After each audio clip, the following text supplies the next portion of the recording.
If you like what I do, consider joining my channel or donating to my coffee. Links in the description. Come and get some, space dog! Come on, get some! Come on, get some!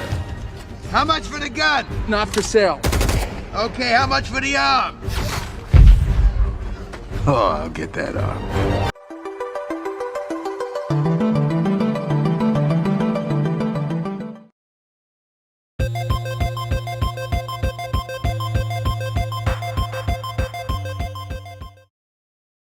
Trash Quest is a game where you play as a raccoon. That's it. That's the intro. That's all I needed to pick up the controller. The low price helps, and the fact that it's a Metroidvania you can finish in under 2 hours is pretty neat. 59 minutes if you're me, and under 6 minutes if you're this guy. Trash Quest is one of those quick fix Metroidvanias where the gameplay does all the talking. Mostly because the game itself doesn't talk. You get a screen of sci-fi jargon, and then suddenly, raccoon with a gun out of a trash can. That's good enough for me, but is this trashy little adventure worth the hour it takes to beat? Or should this one stay in the bin? Combat. Trash Quest is a simplistic run and gunner. You point your gun at robots and blow them up. Unless they're above you or at literally any angle that isn't straight ahead. Because raccoons aren't allowed in firing ranges to practice aiming. Everyone knows this. Thankfully, enemy placements and attack patterns rarely exploit this widely known raccoon fact, so the aiming limitation never becomes a real issue. And because you're a raccoon, you move absurdly fast. But the controls and level design are tight enough that the speed ends up complementing the gameplay instead of sabotaging it. Running around as a raccoon has never been more pleasing. What could be more pleasing is the checkpoint system. There is exactly, checks notes, one checkpoint in the entire game. The trash cans at the very beginning. If you die during exploration, you're sent right back to the bins. This sounds awful, but it's surprisingly tolerable for 4 reasons. 1, your raccoon is very fast. 2, the map is relatively small. 3, shortcuts are everywhere, making backtracking a breeze. And 4, I'm a big fat liar. There are checkpoints before every boss. Seriously, shout out to the dev for putting checkpoints outside boss rooms. Could you imagine restarting the entire game every time a boss clipped you? If that were true, that'd be the end of this video, baby! Since the game's only about an hour long, there are only a handful of bosses, maybe 4 total. That's a boss every 15 minutes, which is a dang fine ratio. They're tough, fun, and basically mini bullet hell encounters, so be ready to hop and hover through a whole lot of projectiles. And that's it for combat. Sliding all of that together, the combat in Trash Quest ends up being a fast, scrappy, and surprisingly polished little loop, carried by tight controls, smart enemy placement, and a pace that never lets you breathe for long. The aiming quirk becomes part of the charm, the lone checkpoint scare turns out to be a fake out thanks to shortcuts and boss room mercy, and the bite-sized boss fights deliver just enough chaos to keep things exciting. It's simple, it's speedy, and it never overstays its welcome. A compact blast of run-and-gun raccoon mayhem that knows exactly what it wants to be. Abilities. Platforming. I've already brought up how quick our raccoon is, how tight his controls are, and how these aspects are complemented by the game's excellent level design. You'll be zipping through rooms so fast, you'll barely have time to appreciate how they're built. Which, honestly, might be the highest compliment you can give a game built for speedrunning readability. You see this in the single-screen room designs, which easily makes up 90+% of this game's map. This design choice allows players to quickly take in information at a glance so they can easily make their routes and execute without losing momentum. And this design choice works twofold. Moving quickly is fun, and you need to move quickly because every death punts you back to the start. Imagine this checkpoint system with bigger rooms and a slower raccoon. It'd be a nightmare. As far as abilities go, there's nothing here that's gonna knock your socks off, but the game has a pretty interesting system. Technically, you don't get a double jump in this game. Instead, you have action points, I'll call them. They're these yellow dots up here. Any maneuver costs 1 action point, and you have 2 maneuvers total, jump and hover. And as long as you have action points, You can do any combination of these maneuvers. So, when you find the upgrade that gives you your second action point, you can then jump again after you jump off the ground, effectively giving you a double jump. Get another point, now you have a triple jump, or a double jump and a hover. It's a cool system that I'd love to see explored in a much deeper game. When it comes to biome gimmicks, there are a few. Spikes, platforms that disappear when you touch them, platforms that disappear when you jump. For a short experience, you get a nice slathering of platforming diversity and challenge. Some of the optional rooms have some platforming sequences that'll really test your platforming chops. Just take them slow and you'll be fine, because one too many wrong moves and it's back to the beginning.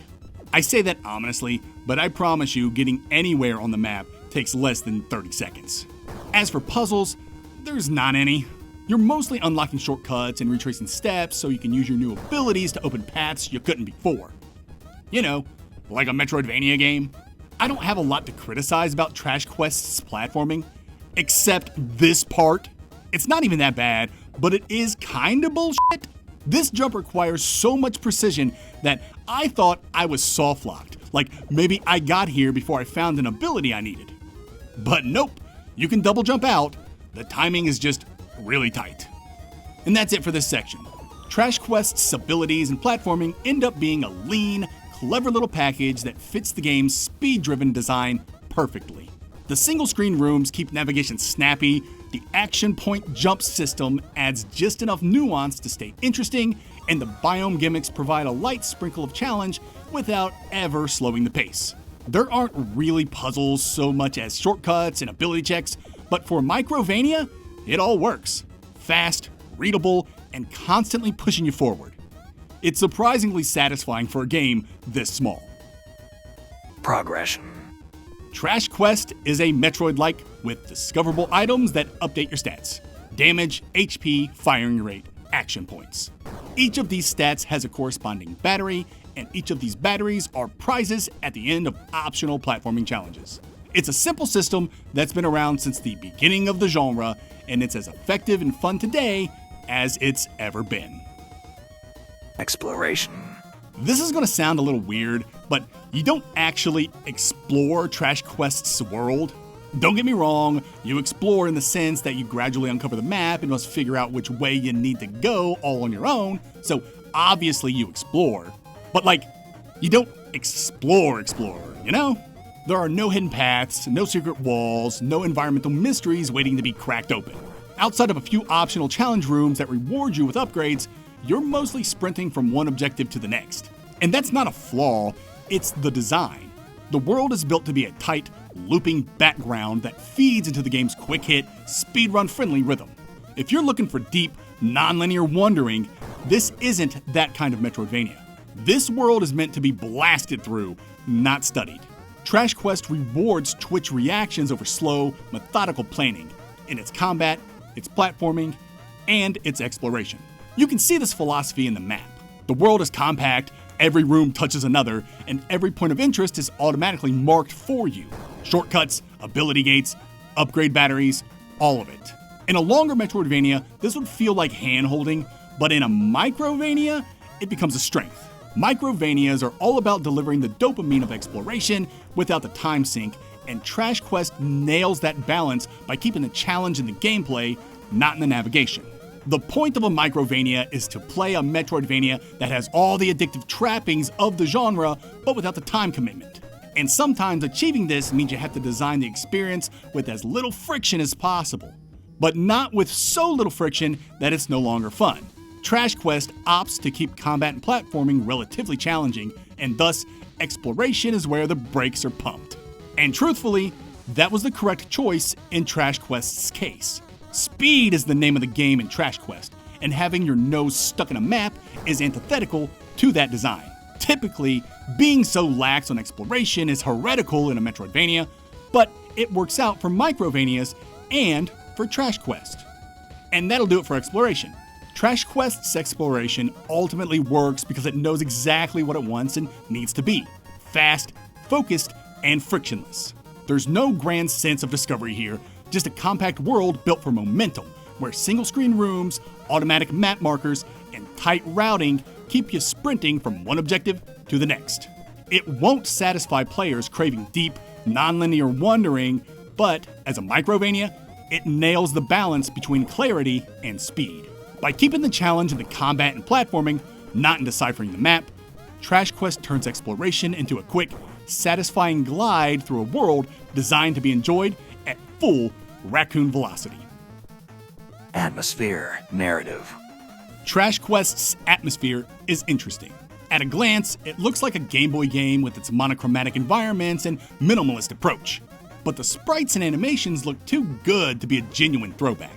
Regardless, the game looks great with bouncy animations that exude high energy with every movement, perfectly complementing the game's fast-paced nature.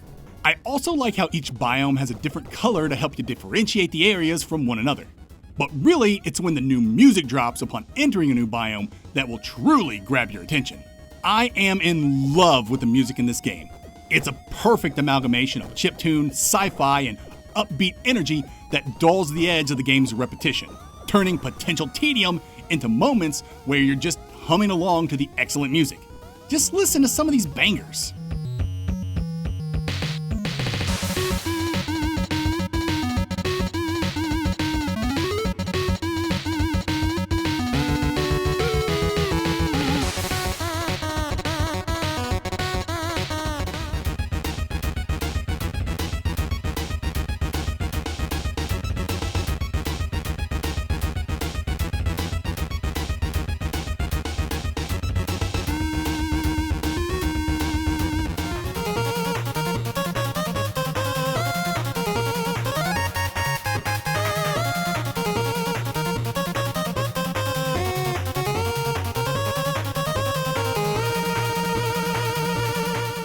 Moving on to the story, I don't really have much to say about the narrative.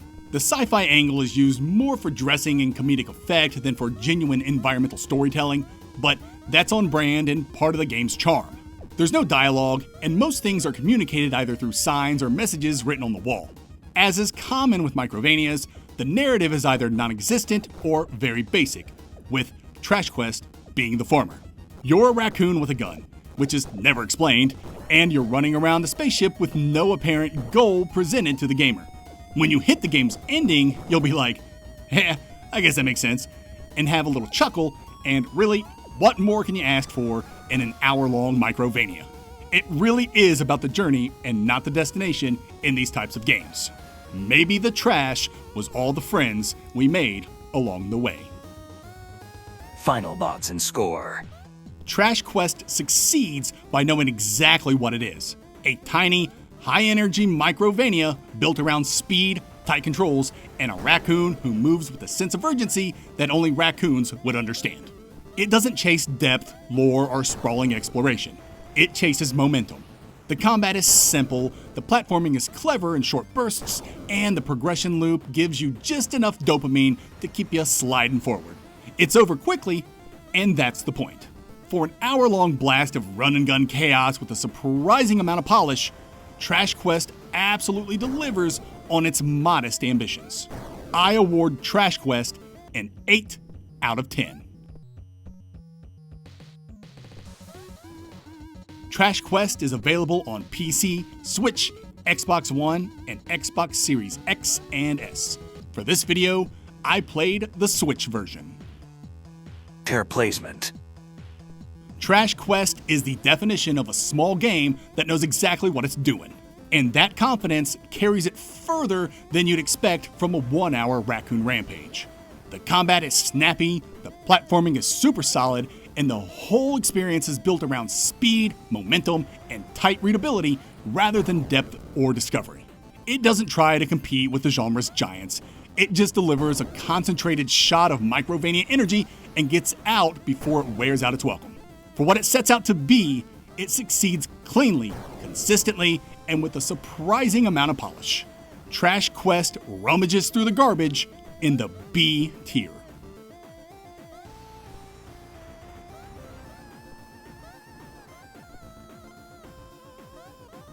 Trash Quest does very little to be negatively criticized and nails the Microvania formula. But it's just hard for me to justify placing Microvanias higher than B on my list when their exploration is so basic and uninspired by design, though Trash Quest's world design is very clever. That said, there is not a doubt in my mind that MV enjoyers wouldn't have a blast with Trash Quest. If you have $3 and an hour to burn, I say skip the coffee and give Trash Quest a shot. It's an excellent Microvania, and there's no question about it.